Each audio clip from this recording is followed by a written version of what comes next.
आदरणीय मित्रों, चैनल में आपका स्वागत है, अभिनंदन है। आज हम बात करने वाले हैं त्रिभुजाकार खेत और उसका क्षेत्रफल कैसे निकालते हैं। देखिए, मैं एक सूत्र से त्रिभुज का एक सूत्र और उससे कैसा भी त्रिभुज हो उसका क्षेत्रफल निकालने की मैं सूत्र बताता हूं। और चाहे वो समकोण त्रिभुज हो, समद्विबाहु हो या समबाहु हो या विषमबाहु त्रिभुज वो हो, तो उसका क्षेत्रफल हम एक ही सूत्र से निकाल सकते हैं। हालांकि चर्चा हम उन पर भी करेंगे, तो लेकिन देखिए, लेट्स वी स्टार्ट क्विकली। और मैं पहले एक त्रिभुज की विशेषता ये होती है, ये बता दूं। एक त्रिभुज हमने लिया है ये 7 मीटर, 11 मीटर, 12 मीटर का। एक हमने लिया 5 मीटर, 6 मीटर और 12 मीटर। तो आप कहेंगे ये दोनों ही त्रिभुज हैं, दोनों में 3 भुजाएं, 3 भुजाओं से घिरी हुई आकृति त्रिभुज कहलाती है। तो इस प्रकार का त्रिभुज ये संभव नहीं है। यानी जब दो छोटी भुजाओं का योग तीसरी भुजा से कम हो जाए तो वो त्रिभुज बन नहीं सकता। ऐसा खेत संभव नहीं है। देखिए, इसकी 5 और 6 11 इससे कम है, 7 और 11 18 वो ज़्यादा है, तो वो त्रिभुज बन सकता है। ये त्रिभुज काल्पनिक है, इसको नहीं बनाया नहीं जा सकता, ना हो सकता है ऐसा कोई खेत इन भुजाओं का। आप निर्णय करते थे, यहाँ से अगर 6 सेंटीमीटर, ये 6 सेंटीमीटर की रेखा अगर आप खींच दें और उसमें 5 की इधर से लगाएं, 12 लगाएं, तो आपस में काटेंगे ही नहीं, तो त्रिभुज संभव नहीं। कहने का मतलब ये है कि छोटी दो भुजाओं का योग बड़ी भुजाओं के योग से, बड़े भुजा से अधिक होना चाहिए, तभी त्रिभुज बन सकता है। तो खैर छोड़िए, अब हम बात करते हैं। हमने त्रिभुज लिया है विषमबाहु त्रिभुज, जिसकी लंबाई 7, 11 और 12 सब डिफरेंट है आपस में। इसका क्षेत्रफल का सूत्र बता दें, उससे क्षेत्रफल निकालते हैं और वो सारे ही त्रिभुजों पे लागू होता है। देखिए सूत्र क्या है। त्रिभुज के क्षेत्रफल का मैं पहले सूत्र बता देता हूँ, फिर आगे बढ़ेंगे। क्षेत्रफल का सूत्र होता है √S -A S - B और S - C। यहाँ पर S क्या है? S त्रिभुज का परिमाप का आधा और ABC त्रिभुज की तीनों भुजाएं।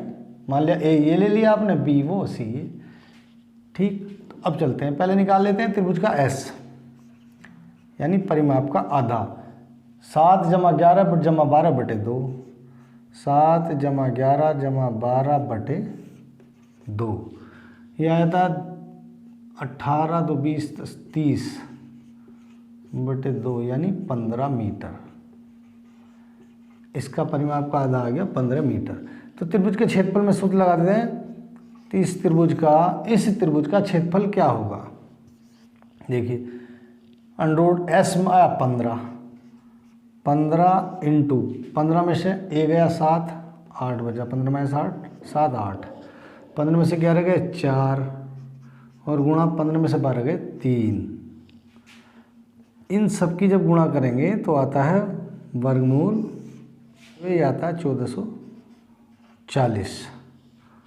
और जब इसका वर्गमूल निकालेंगे 1440 का, भाग विधि से भी निकाल सकते हैं, 39.2। तो ये इस त्रिभुज का क्षेत्रफल आ गया 39.2 वर्ग मीटर, इस विषमबाहु त्रिभुज का। अच्छा, इसको हम हेक्टेयर में भी बना सकते हैं। देखिए, 1 हेक्टेयर में 10,000 वर्ग मीटर होते हैं, इससे पहले वीडियो में हमने बताया हुआ है। तो 10,000 से अगर इसको भाग कर देंगे तो आ जाता है हेक्टेयर। डायरेक्ट भाग करेंगे, 10,000 में 4 जीरो होते हैं, तो 4 स्थान दशमलव इधर पहुंच जाएगी, तो 0.0039, 4 अंकों तक लें तो ये हेक्टेयर हो गए। इस त्रिभुजाकार खेत का क्षेत्रफल इतने हेक्टेयर है। किसका? इस त्रिभुज का। इस त्रिभुज का क्षेत्रफल 0.0039 हेक्टेयर है, या 39.2 वर्ग मीटर कह सकते हैं। आप यहाँ फुट में ले सकते हैं, गज में ले सकते हैं, जरीब में ले, कुछ भी ले लिया जा सकता है। क्योंकि मैंने मीटर में लिया है इसलिए वर्ग मीटर में क्षेत्रफल आया और उसके हेक्टर बना दिए। बाकी मैंने सब चेंज करना बताया हुआ है। गजों में लेंगे तो गज से कैसे हेक्टर बनेंगे, एकड़ बनेंगे। इससे पहली वीडियो अगर आपने देखी हो तो आप समझ जाएंगे। नेक्स्ट, ये तो है विषमबाहु त्रिभुज का ये सूत्र आपको याद रखना होगा। अब आता है, और सभी त्रिभुजों का क्षेत्रफल यहाँ से आप निकाल सकते हैं। अब यदि त्रिभुज समकोण है, त्रिभुज होता है और कितने प्रकार का हो सकता है? एक समकोण हो सकता है, एक समबाहु हो सकता है जिसकी सारी भुजाएं बराबर हो, और एक हो सकता है समद्विबाहु जिसकी दो भुजाएं बराबर हों और समबाहु में सारी भुजाएं आपस में बराबर होंगी। अब समकोण त्रिभुज की बात ले लेते हैं। देखिए समकोण त्रिभुज की एक प्रॉपर्टी होती है, गुण होता है, उसका जो कोण होता है ये समकोण यानी 90 अंश का होता है। और 90 अंश में को जो बनाने वाली भुजाएं होती हैं उनमें से एक आधार होती है और एक लंब होती है। मैं इसको आधार बोल रहा हूँ, मान लिया मैंने लिख दिया 8 मीटर। इस त्रिभुज का आधार है 8 मीटर और लंब है इसका 6 मीटर। तो देखिए समकोण त्रिभुज में कोई सी भी दो भुजाएं अगर हमें पता है तो हम तीसरी को निकाल सकते हैं। अच्छा, आधार, ये जो लंबी वाली भुजा होती है इसको कहते हैं कर्ण।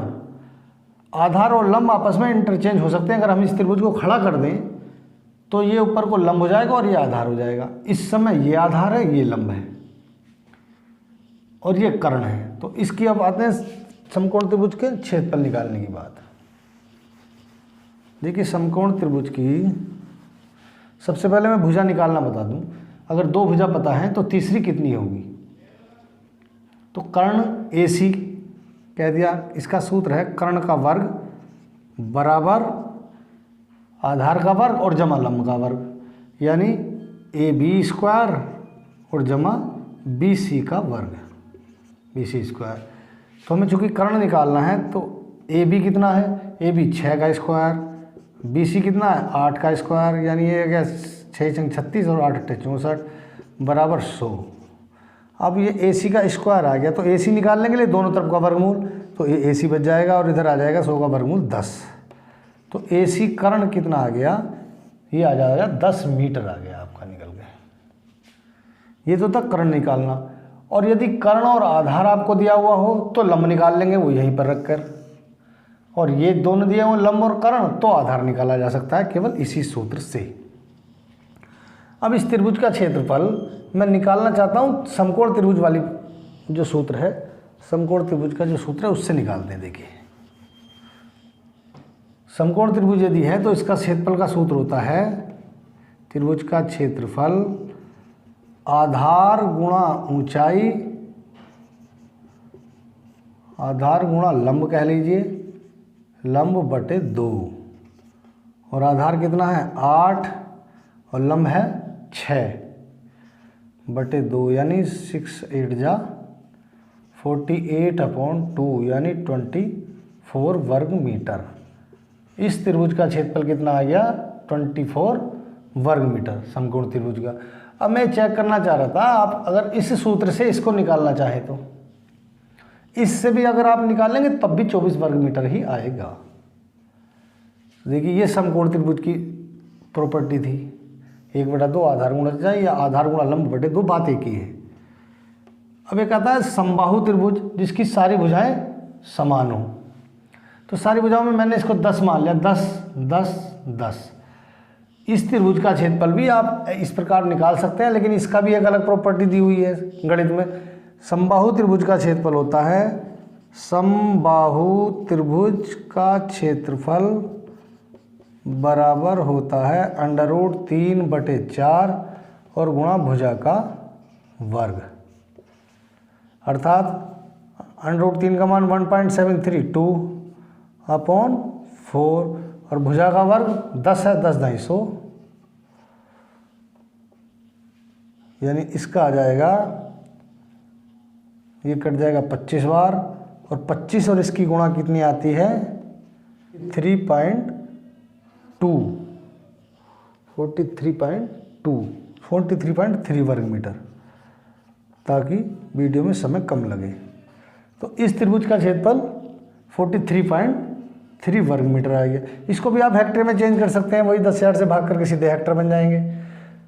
तो मैं समझता हूँ त्रिभुज का क्षेत्रफल एक सूत्र से इससे आप सारा फाइंड आउट कर सकते हैं। समकोण त्रिभुज क्या है, समबाहु क्या है, समद्विबाहु, इस प्रकार समद्विबाहु त्रिभुज का क्षेत्रफल भी निकाला जा सकता है। तो देखिए मैं समझता हूँ आप त्रिभुज का क्षेत्रफल निकालना भली बात जान गए होंगे। यदि आपकी कोई क्वेरी है, कोई सजेशन है तो marks in comments and channel subscribe also. Thank you for watching the video, thank you so much.